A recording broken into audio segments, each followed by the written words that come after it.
They are tiny and taste surprisingly light. Hazelnut croissant cookies.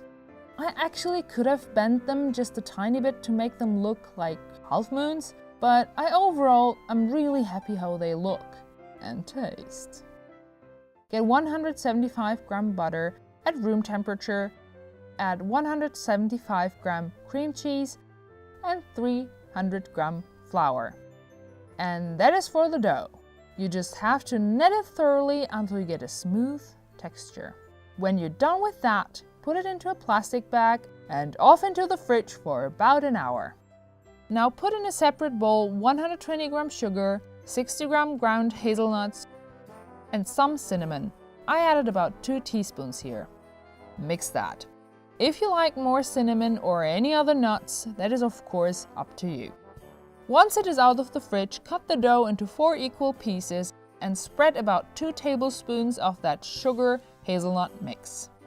Put the dough onto that and start rolling out the dough. Make sure that you get as much of that hazelnut mixture onto the back of the dough. Repeat that for the other side as well. As the dough is pretty tough, you can roll this out quite thin, and the thinner the better.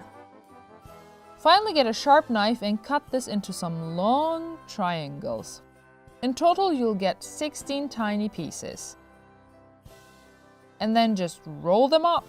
When you put them onto a baking tray, make sure that the end ends up underneath the cookie. I forgot to do that with some, and they raised up quite a bit.